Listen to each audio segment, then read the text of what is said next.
Eh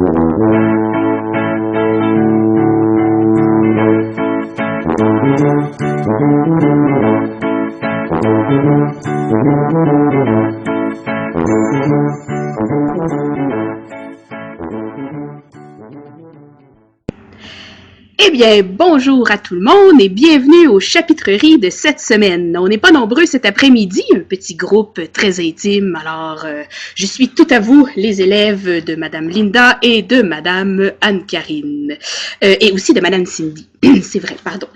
Donc, je pense que tout le monde me connaît déjà, mais je me présente quand même. Isabelle Anne, je suis animatrice littéraire pour vous, chers enfants de la commission scolaire.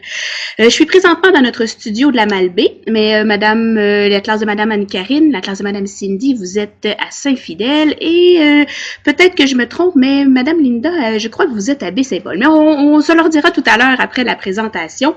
Et là, attachez bien vos tucs, les enfants, parce que j'ai beaucoup de choses à vous dire aujourd'hui. Donc, la présentation va être un petit peu plus longue que la semaine dernière, mais c'est pas grave. J'espère que ça va être quand même très intéressant. Donc, de quoi on va parler aux chapitreries cette semaine? Est-ce que vous savez que chaque jour, on fête beaucoup d'événements sur la planète?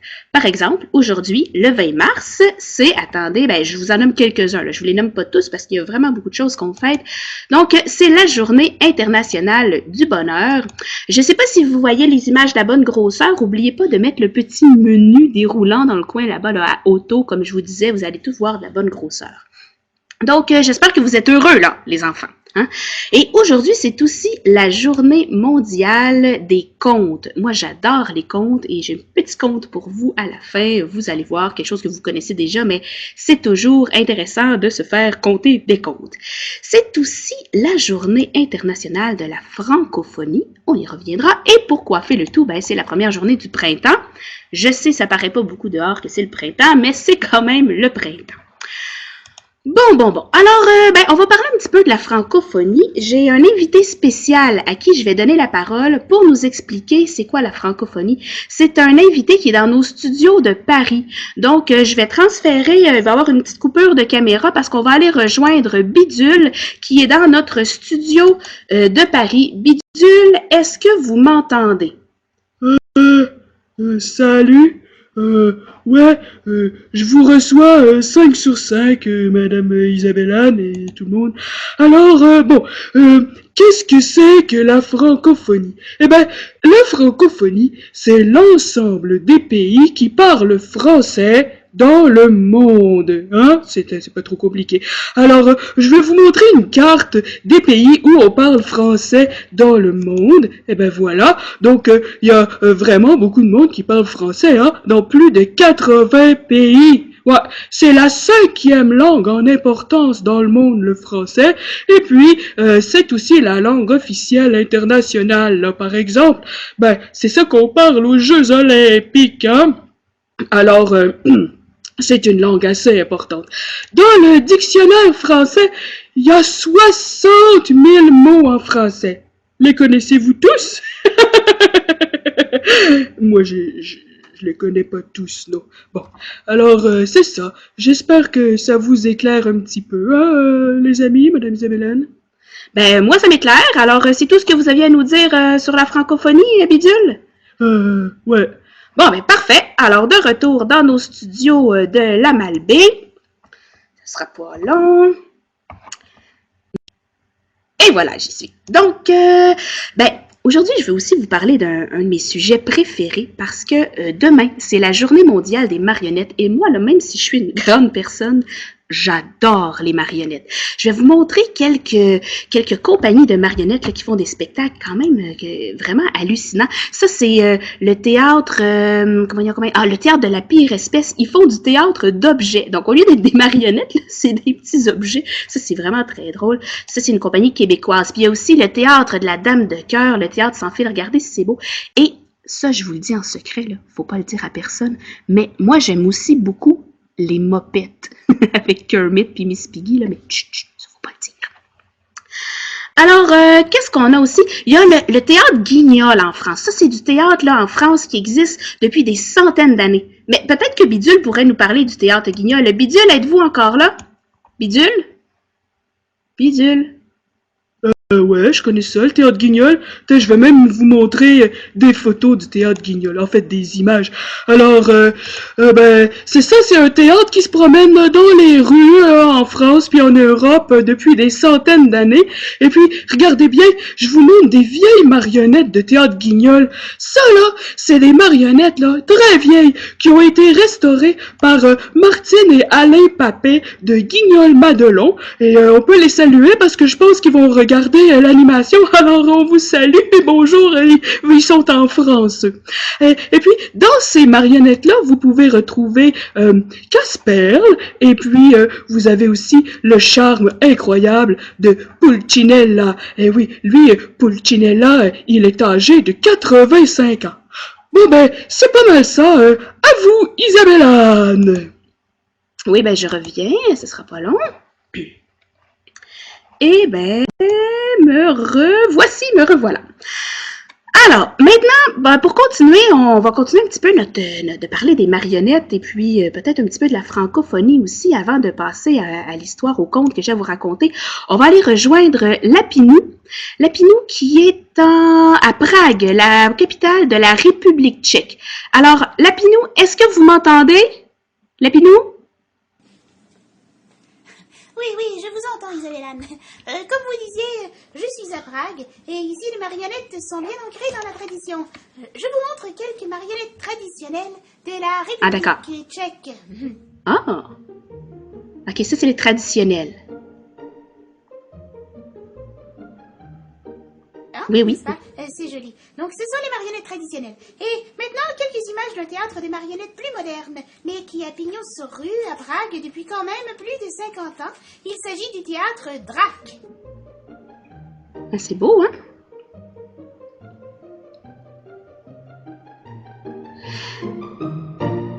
Ouais. C'est joli.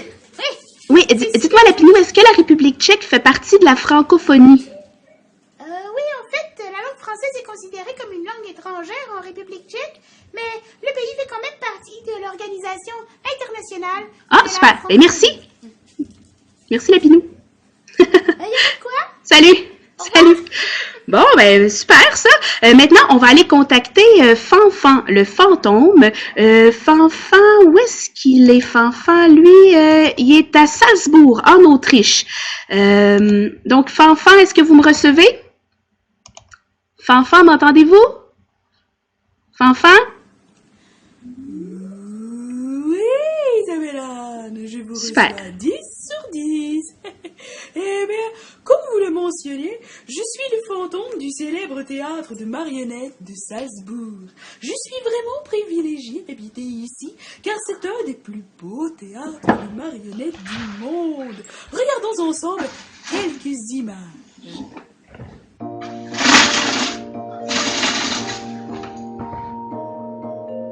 Wow!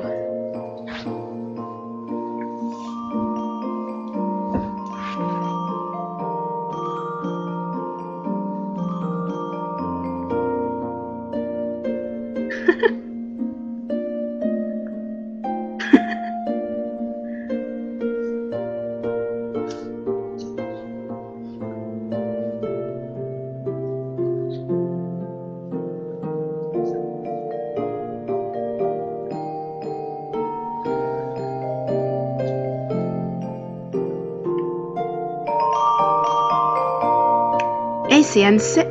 On dirait que c'est Hansel et Gretel, ça. Ah, ça, c'est la flûte enchantée. Ça... Ah, ça, c'est le film, là, la comédie musicale. Voyons, comment ça s'appelle? La Mélodie du bonheur.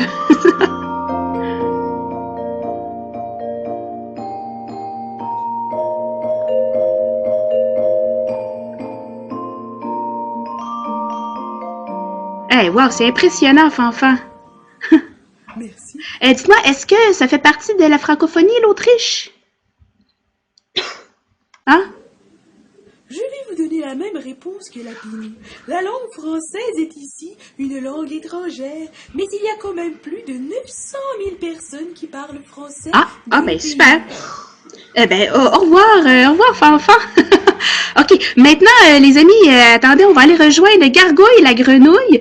Gargouille qui est à Liège, en Belgique. Hein. Si vous suivez les petits points, là, on est pas mal tout le temps en Europe, on est rendu en Belgique. Gargouille? Oui? Oui? Je vous en Super, super. Les marionnettes sont en Oui, vedette ok. ici, Isabella. Seulement dans la ville où je me trouve, il y a près de 20 théâtres de marionnettes. Alors imaginez dans tout le pays.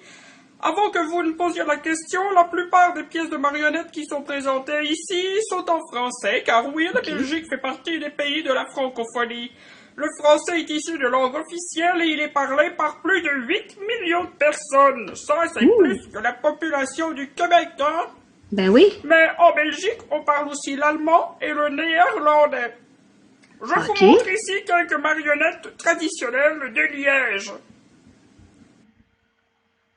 Hey, j'en ai une marionnette comme ça. Je suis déjà allée à Liège, moi, j'en ai une. Ouais, pareil. Traditionnelles?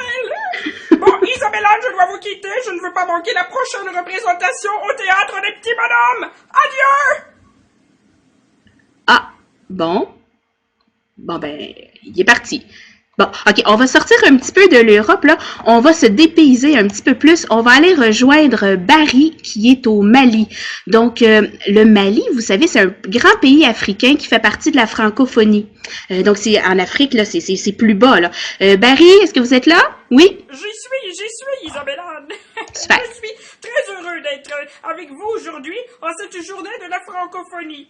Au Mali, vous savez, il y a plus de 2 millions de personnes qui parlent français et je vais vous parler d'un artiste exceptionnel qui se nomme Yaya Coulibaly. C'est un marionnettiste tout simplement hallucinant qui connaît bien la tradition des marionnettes d'ici. Saviez-vous qu'au Mali, la tradition des marionnettes remonte à des milliers d'années, hein? Elle s'est un peu perdue au fil du temps, mais Yaya Coulibaly travaille fort pour la faire revivre. Regardons quelques extraits d'un spectacle qu'il a fait avec sa famille et quelques collaborateurs. Vous allez voir que c'est très impressionnant. D'accord.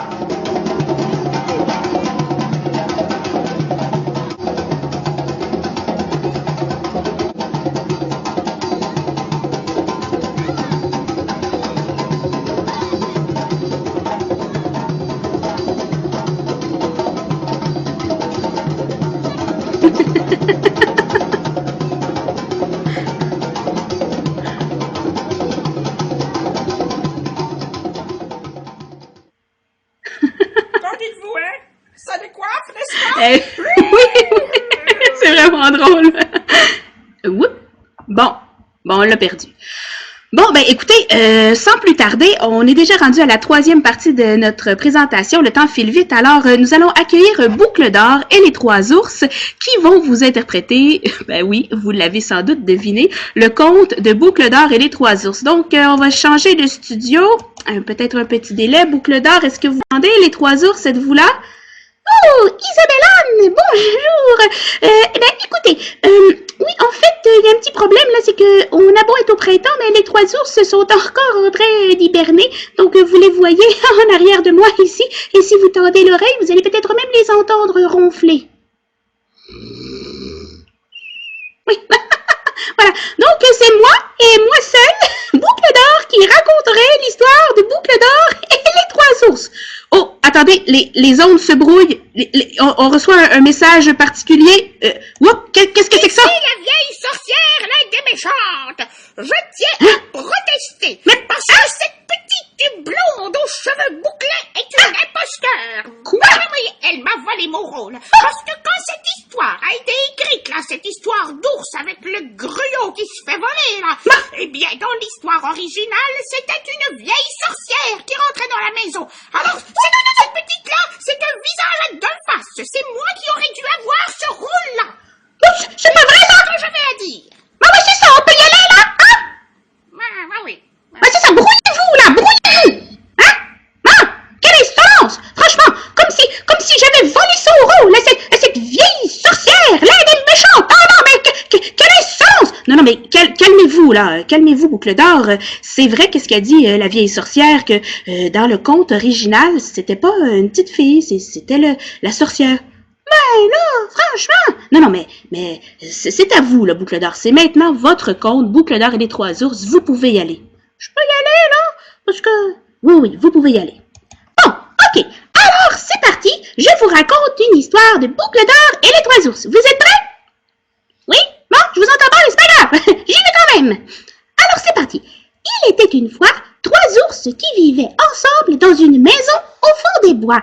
L'un d'eux était un tout petit, minuscule ours. L'autre était un ours de taille moyenne. Et le dernier était un grand, très grand ours. Ils avaient chacun un bol pour le porridge, un petit bol pour le tout petit, minuscule ours, un bol moyen pour l'ours moyen et un grand bol pour le grand, très grand ours. Ils avaient aussi chacun une chaise, une petite chaise pour le tout petit, minuscule ours, une chaise moyenne pour l'ours moyen et une grande chaise pour le grand, très grand ours. Enfin, ils avaient chacun un lit pour dormir, un petit lit pour le tout petit, minuscule ours, un lit moyen pour l'ours moyen et un très grand lit pour le très grand ours. Un jour, après avoir préparé le porridge pour leur petit déjeuner et l'avoir versé dans leur bol, ils décidèrent d'aller faire une petite promenade dans la forêt pendant que le porridge refroidissait. Ils ne voulaient pas se brûler la bouche avec du porridge trop chaud. C'étaient des ours polis et bien élevés. Pendant leur absence, une petite fille qui s'appelait Boucle d'or vint à passer devant leur maison. Et comme elle était curieuse, elle regarda par la fenêtre et puis à travers le trou de la serrure. De toute évidence, ce n'était pas une petite fille très bien élevée. La maison lui parut déserte. Elle tourna le loquet. La porte n'était pas fermée à clé. Les ours étaient de bons ours qui n'auraient fait de mal à personne. Ils avaient tellement peu l'idée du mal qu'il leur était impossible d'imaginer que quiconque puisse fonctionner autrement.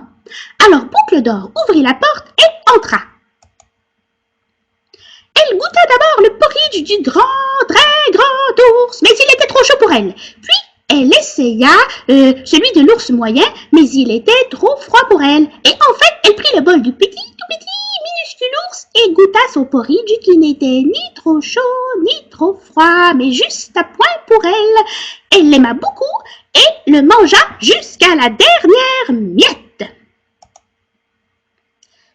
Boucle d'or s'assit sur la chaise du grand, très grand ours, mais elle était trop dure pour elle. Alors elle essaya celle de l'ours moyen, mais elle était trop douce pour elle. Bon, entre vous et moi, je ne sais pas comment une chaise peut être trop douce, mais l'histoire est écrite comme ça. Terminez la parenthèse. Elle prit finalement place sur celle du tout petit, minuscule ours qui n'était ni trop dure, ni trop douce, mais juste comme il fallait. Elle s'y trouva si bien et y demeura jusqu'à ce que le fond de la chaise craque et cède sous son poids. Boum!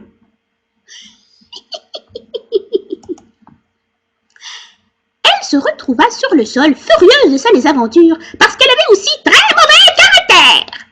Elle était maintenant décidée à se reposer. Alors Boucle d'or grimpa à l'étage et entra dans la chambre où dormaient les 3 ours. Elle s'allongea pour commencer sur le lit du grand, très grand ours, mais elle trouva que la tête était trop haute. Elle essaya alors celui de l'ours moyen, mais il était clair que les pieds étaient trop hauts. Quand elle se coucha sur le lit du tout petit, minuscule ours, dont ni la tête ni les pieds n'étaient trop hauts, mais juste comme il fallait, elle sut qu'elle avait trouvé le bon endroit. Elle se glissa sous les couvertures, qui étaient très confortables, et elle y resta jusqu'à ce qu'elle s'endorme. À ce moment-là, les ours pensaient que leur porridge devait avoir suffisamment refroidi. Ils allaient pouvoir le manger. Ils rentrèrent donc au bercail pour prendre leur petit déjeuner. Boucle d'or avait laissé la cuillère du grand, très grand ours plantée dans son porridge. « Quelqu'un a goûté à mon porridge !» dit le grand, très grand ours de sa grosse voix bourrue. Alors l'ours moyen regarda son porridge et vit que sa cuillère était plantée dedans aussi. « Quelqu'un a goûté à mon porridge !» dit l'ours moyen de sa voix moyenne. Alors le tout petit, minuscule ours regarda le sien. Il y avait bien sa cuillère dans le bol, mais plus aucune trace de porridge. « Quelqu'un a goûté à mon porridge et l'a tout avalé !» dit le tout petit, minuscule ours de sa toute petite, minuscule voix. quelqu'un était entré dans leur maison et avait mangé le petit déjeuner du petit, tout petit, minuscule ours, ils se regardèrent médusés. Boucle d'Or n'avait pas remis le coussin dur à sa place quand elle s'était levée de la chaise du grand, très grand ours. « Quelqu'un s'est assis sur ma chaise !» dit le grand, très grand ours de sa grosse voix bourrue. La petite Boucle d'Or avait fait tomber le coussin doux de l'ours moyen. « Quelqu'un s'est assis sur ma chaise !» dit le grand... changeons de page. « Quelqu'un s'est assis sur ma chaise !» dit l'ours moyen de sa voix moyenne. « Quelqu'un s'est assis sur ma chaise et on a percé le fond !» dit le petit, tout petit, minuscule ours de sa toute petite, minuscule voix. Alors, les trois ours se dirent qu'il ferait bien de fouiller la maison. Ils montèrent l'escalier qui menait à leur chambre. Boucle d'Or avait déplacé le coussin du grand très grand ours. « Quelqu'un s'est couché dans mon lit !» dit le grand très grand ours de sa grosse voix bourrue. Mais Boucle d'Or avait aussi poussé le traversin de l'ours moyen. « Quelqu'un s'est couché dans mon lit !» dit l'ours moyen de sa voix moyenne. Quand le petit, tout petit, minuscule ours courut vers son lit, il vit que le traversin était bien à sa place et que le coussin était posé normalement contre le traversin. Mais sur le coussin, il y avait la tête blonde de Boucle d'Or qui n'était pas à sa place car elle n'avait rien à faire là. « Quelqu'un s'est couché dans mon lit et il est encore couché !» dit le petit, tout petit, minuscule ours de sa petite, toute petite, minuscule voix. Boucle d'Or avait bien entendu au fond de son sommeil la grosse voix bourrue du grand, très grand ours et la voix moyenne de l'ours moyen. Mais c'était seulement comme si elle avait entendu une voix dans un rêve. Aussi, quand elle entendit la petite, toute petite, minuscule voix du petit, tout petit, minuscule ours, celle-ci était tellement aiguë et tellement stridente qu'elle l'éveilla d'un seul coup. Bien sûr, la fenêtre était ouverte parce que les ours, comme de bons ours organisés qu'ils étaient, ouvraient toujours la fenêtre de leur chambre quand ils se levaient le matin. Alors, Boucle d'Or sauta et courut aussi vite qu'elle le pouvait, sans se retourner. Ce qu'il advint d'elle par la suite, je ne peux pas le dire. Mais les trois ours n'entendirent plus jamais parler d'elle. Fin. Fini. C'est fini, Boucle d'Or. Oui, c'est fini. Merci beaucoup, Boucle d'Or. Merci. On va revenir à notre studio de la Malbaie, si vous le voulez bien. Oui, au revoir, les amis. On pourrait applaudir Boucle d'Or, tout le monde. Merci beaucoup, merci. Alors, revenons à notre studio de la Malbaie. Oui, ce sera pas long. Et me voici, me voilà. Donc, c'est la fin de l'animation proprement dite. Alors, il nous reste plus beaucoup de temps, mais quand même, si vous avez des questions, comme on n'est pas beaucoup, libre à vous de les poser. En fait, je vous invite, si vous avez des questions, à allumer votre caméra puis à lever la main pour vrai au lieu de cliquer sur la petite main, comme on est seulement trois classes, là, mais vous pouvez allumer la caméra. Oups, c'est vrai, il faut que je vous donne accès à la caméra. Mon Dieu, quelle étourderie. Voilà, vous avez accès au micro et à la caméra. Donc, la classe de Madame Linda, vous aviez une question, je vous écoute. Je crois que votre micro n'est pas allumé, par contre. Ah, oui, là oui. On va dire votre question. Viens, Hugo. Oui, vas-y. Oui, je fais un coup là. C'est quoi un bodage? Dizzy. C'est quoi du bodage? Du porridge! Du porridge, en fait, c'est du gruyot. On peut appeler ça du porridge, du gruyot, de la bouillie d'avoine, ou quand c'est moi qui le fais cuire, des fois, ça ressemble plutôt à une galette. Mais ça, c'est une autre histoire. Ça répond bien à ta question? Oui, ça répond bien à ma question. Merci. Vous êtes où, vous, la classe de Madame Linda? Vous êtes dans quelle ville? Saint-Paul. Baie-Saint-Paul, c'est ça que je pensais. Super.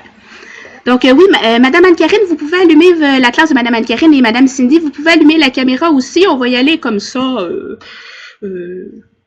tout simplement. Oui, bonjour.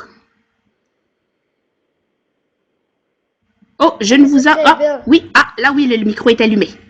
Votre marionnette était très belle. Merci, Celle Boucle d'Or ou Bidule? Boucle d'or. Boucle d'or. Charmant. Mais merci beaucoup.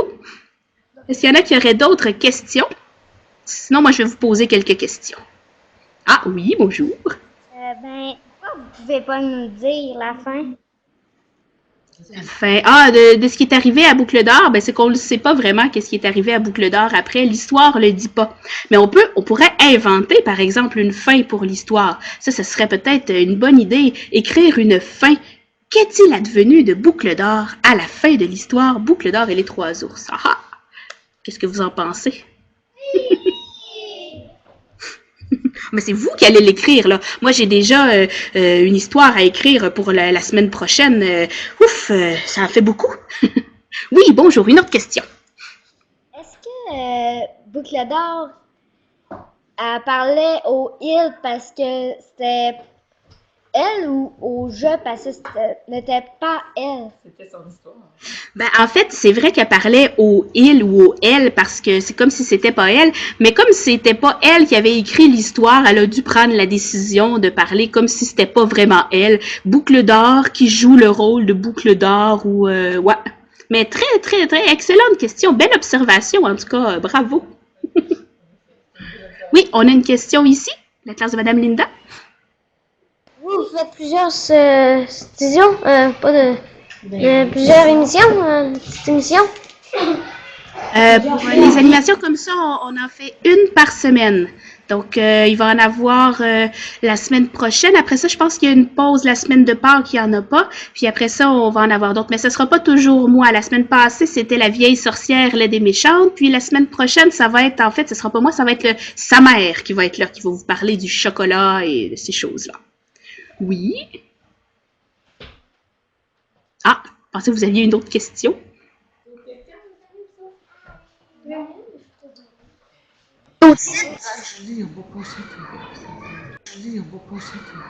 D'autres titres? Est-ce que c'est ça la question? D'autres sites sur Internet. D'autres sites? En fait, on a le site des bibliothèques où est-ce qu'on a beaucoup d'histoires. Je peux vous donner le lien.